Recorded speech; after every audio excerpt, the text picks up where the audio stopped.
Allah subhanahu wa ta'ala, il a créé la lumière et les ténèbres. Et pour la lumière, il y a des soldats, ce sont les anges. Et pour les ténèbres, il y a des soldats, ce sont les shayatin. Et shaitan, il est très faible. Inna kayda shaitani kana da'ifa. Le shaitan, il est faible. Le shaitan, il n'a pas de pouvoir. Le shaitan, ce qu'il fait, c'est embellir et maquiller les choses. C'est tout ce qu'il fait. Il t'embellit la chose. Elle est mauvaise, elle n'est pas bien, il te l'embellit. Tu dis, c'est pas grave, ça va, c'est pas... Et puis il t'entraîne par étapes. Toute son intelligence, c'est ça, c'est connaître la nature humaine et t'entraîner vers le péché par étapes. Ne suivez pas les pas du shaitan. Ça veut dire que le shaitan, il ne fait pas de grands pas, il fait de petits pas. Il t'entraîne pas par pas. Tu dis, c'est pas grave, regarde là. C'est pas grave, dis-lui bonjour. C'est pas grave, souris-lui. C'est pas grave, serre-lui la main. C'est pas grave, il est en détresse, invite-le à boire un verre. C'est pas grave, et puis il t'entraîne pas par pas. Ça, c'est shaitan. Mais il n'a pas de pouvoir. Shaitan, avec dhikr Allah, il s'enfuit. Dès que tu t'orientes vers Allah, shaitan, il s'enfuit. Celui qui a le pouvoir, c'est toi, c'est nafsuk. A'da'ik, sallallahu alayhi wa sallam, il dit, le pire de tes ennemis, c'est un nafs qui est entre tes côtes. C'est ton ego, c'est toi-même. Donc, al-qarin, le shaitan, il ne faut pas s'intéresser à ces choses-là. Il faut se préoccuper de ton orientation vers Allah. Comment m'orienter vers Allah? Le nafs, elle est dure. Le nafs, des fois, on arrive à la conclusion de dire qu'on ne peut pas vaincre l'ego, nafs. La bataille qu'on peut avoir avec le nafs, il est à 99% perdu. Parce que le nafs, c'est toi-même. Et tout ce que tu peux faire de bien ou de mal, le nafs, il se l'approprie. Même quand tu fais un péché, elle a sa part dans l'action, dans l'acte. Et quand tu fais une adoration, il prend aussi sa part. Tu fais une adoration, on te dit, vas-y, prie. Regarde cet homme, il est rentré. On te regarde, prie doucement. On écoute ton Coran, récite-le bien.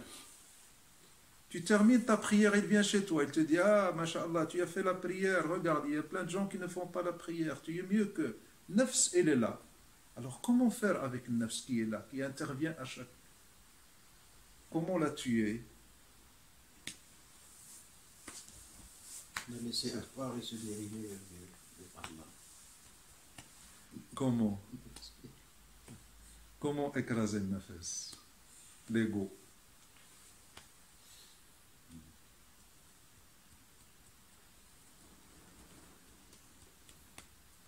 On ne peut pas, c'est... Il doit bien avoir un moyen.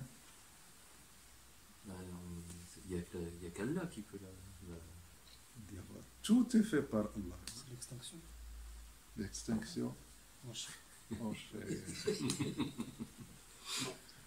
C'est ne plus exister par soi-même.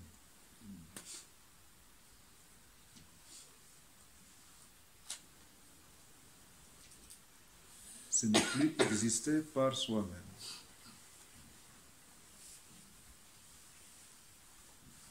Et ça, on l'a vu dans l'histoire de Sayyidina Muhammad sallallahu alayhi wa sallam, et dans les expériences qu'il a vécues avec ses compagnons.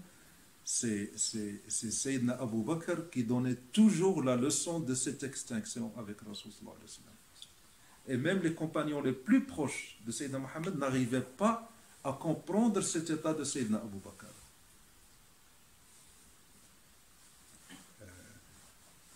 Vous connaissez l'histoire de Sulh al-Hudaybiyah, le traité de ce qu'on appelle ça, l'armistice. Le Sulh, Rasul sallallahu alayhi wa sallam, il a fait un pacte de paix avec quand Sayyidina Muhammad sallallahu alayhi wa sallam, il a immigré il a fait l'hijra vers Médine. Et puis à un certain moment, il voulait faire l'Umrah. Il voulait aller à la Mecque pour faire l'Umrah, l'adoration de l'Umrah. Je ne sais pas si vous connaissez. Et chez les Arabes, c'était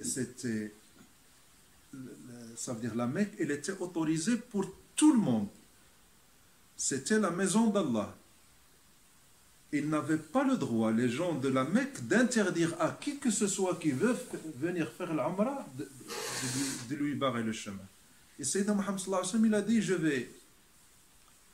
on va faire l'Umrah. Il est parti sans armes, que quelques armes légères. Il a dit, on va faire l'Umrah, et les gens de la Mecque ne pourront pas nous interdire l'Umrah.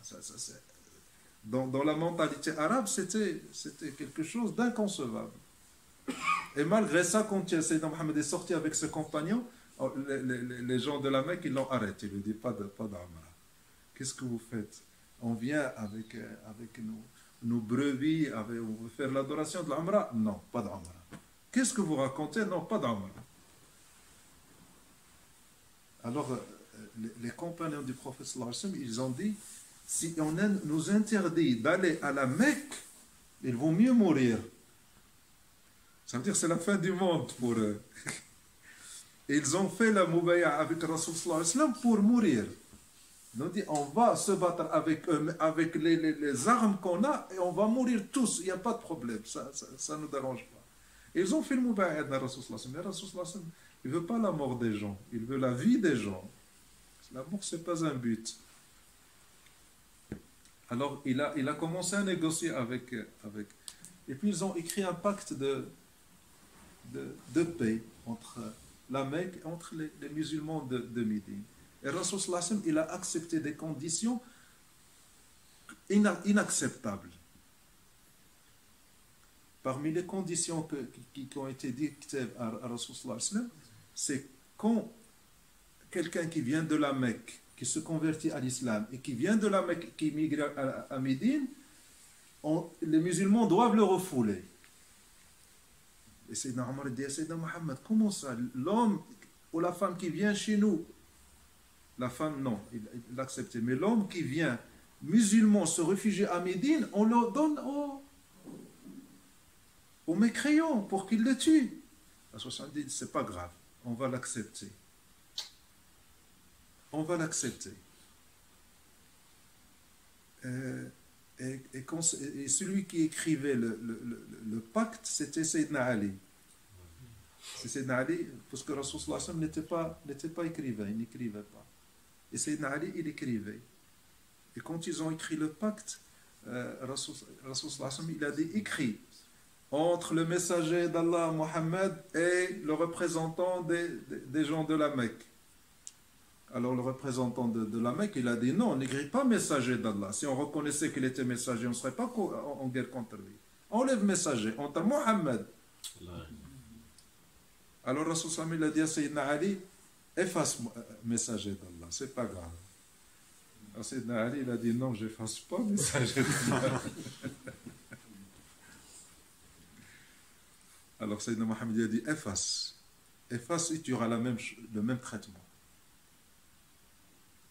Il a dit, je n'efface pas. Il a dit, donne-moi le papier. Où est-ce qu'il y a marqué message? Il a dit, ici. Alors, Rasul sallallahu alayhi wa sallam, il a effacé. Enlève messager. Quand on refoule les gens, ce n'est pas grave, on les refoule. Rasul sallallahu alayhi wa sallam, tous les gens qui étaient avec lui, ils étaient scandalisés. Ils n'ont pas accepté ce sulh. Même Sayyidina Omar, qui était très proche, il n'acceptait pas C'est ce pacte qui a été écrit par Rasulullah sallallahu alayhi wa sallam. Et qu'est-ce qu'il cherchait à Rasulullah sallallahu alayhi wa sallam? Dans le pacte de paix, il y avait les visites qui étaient permises entre les Mecca et Médina. Et c'est tout ce qu'il cherche à Rasulullah sallallahu alayhi wa sallam. Qu'il y ait le contact et le dialogue. Et quand le contact et le dialogue est installé, il est sûr de gagner puisqu'il connaît sa marchandise. Il connaît ce qu'il a. Ce n'est pas la guerre le but de Sayyidina Muhammad sallallahu alayhi wa sallam. Puisqu'il y aura contact et dialogue, ça y est, c'est tout ce qui m'intéresse dans le pacte. Écrivez ce que vous voulez. Alors, sauf Sayyidina Abu Bakr, c'est le seul qui a accepté. Qui a dit à Rasulallah, c'est bon, ce que tu as fait, c'est la perfection. Sayyidina Omar, il est venu chez Sayyidina Abu Bakr. Il dit, Abu Bakr, comment on accepte d'être humilié par ces conditions humiliantes? Nous, les Arabes, les fiers, on accepte d'être humilié, empêché d'entrer, accepter les conditions imposées par nos ennemis. Comment on accepte l'humiliation? Alors Sayyidina Abu Bakr lui a dit, oh Omar, il est le messager d'Allah. Innahu Rasulullah. N'oublie pas. C'est-à-dire, n'oublie pas, c'est le messager d'Allah. S'il fait quelque chose, il ne le fait pas de lui. C'est un messager qui reçoit la révélation. Innahu Rasulullah. Et Allah ne le décevra pas. Alors, tiens bon. Et malgré ça, Sayyidina Omar, il n'a pas accepté. Il est allé chez Sayyidina Muhammad. Il dit, oh Muhammad, Rasulullah, pourquoi tu acceptes ces conditions? Alors Sayyidina Muhammad, il lui a dit, oh Omar, je suis le messager d'Allah. Et Allah ne me décevra pas. Alors tiens bon. Il a dit les mêmes paroles qui ont été dites par Sayyidina Abu Bakr. Qu'est-ce que ça veut dire? Ça veut dire que Sayyidina Abu Bakr, il existe par lui. Il n'y a plus d'Abu Bakr. Il n'y a que Muhammad. Et après, Rasul sallallahu alayhi wa sallam, il a dit, on repousse chemin, ça y est, on rentre chez nous. Et pour rentrer, ils avaient l'ihram. Pour enlever l'ihram, il faut se raser. Il a dit, on rentre. Il a dit, allez, rasez-vous, on va rentrer. Ils ont dit non. Tout le monde. C'était plus fort qu'eux. Ils ne pouvaient pas accepter ces conditions. C'était trop humiliant. Ils ont dit non.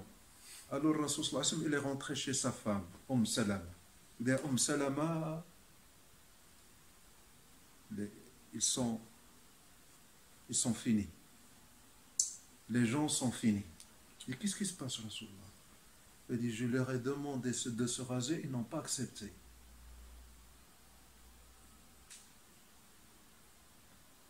Salama, la femme, quand la femme elle est sage, il sait absorber et voir le problème sans passion, avec la bonne raison. Il dit, Rasulullah, ce n'est pas la peine de leur demander. Tu sors, tu appelles le coiffeur, il te rase, et quand ils verront que tu t'es rasé, ils vont se raser aussi. Alors Rasulullah a appelé le coiffeur, il est sorti, il s'est assis. Le coiffeur lui a rasé la tête. Les gens, quand ils ont vu que Rasulullah s'est rasé, ça y est, ça veut dire que ça y est, c'est irréversible. Alors il y en a qui se sont rasés comme Rasulullah. Il y en a qui n'ont pas eu ce courage, ils se sont seulement coupés quelques cheveux. Alors ils sont venus chez Rasulullah, il a dit à Rasulullah, demande leur pardon. Il a dit qu'Allah pardonne aux raseurs, aux gens qui se sont rasés. Il dit à Rasulullah, demande leur pardon. Qu'Allah pardonne aux gens qui se sont rasés, ça veut dire qu'ils ont fait exactement comme moi, pas ceux qui se sont coupés seulement les cheveux. Demande leur pardon. Qu'Allah pardonne aux gens qui se sont rasés. Demande leur pardon. Qu'Allah pardonne à ceux qui se sont coupés aussi. On a parlé de ça pour la nafs et l'extinction. Et après, toutes les conditions qui ont paru humiliantes pour Rasulullah se sont révélées être humiliantes pour les gens de la Mecque. Il y a eu des convertis de Mecque et qui sont venus chez Rasulullah à Médine. Et Rasulullah il les a refoulés. Il dit, je dois respecter le pacte. Où est-ce qu'ils sont partis? Il y en avait plusieurs. Ils ne sont pas rentrés à la Mecque. Ils sont allés plus loin. Ils sont allés pour faire un campement sur le chemin du commerce des gens de la Mecque. Et il commençait à agresser les commerçants de la Mecque et leur prendre leurs marchandises. Alors, à force d'être pillés par les nouveaux musulmans qui ont campé sur le chemin de leur commerce, ils sont venus sur Rasul sallallahu alayhi wa sallam et lui ont dit, s'il vous plaît, accepte-les. On accepte qu'ils viennent chez toi. Ne les refoule plus, parce qu'ils ne reviennent pas chez nous. Ils sont en train de... Allah akbar, Allah akbar.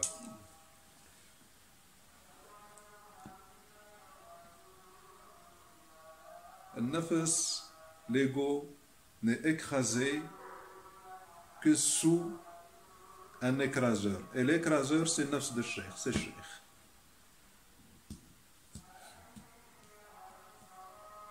C'est l'amour.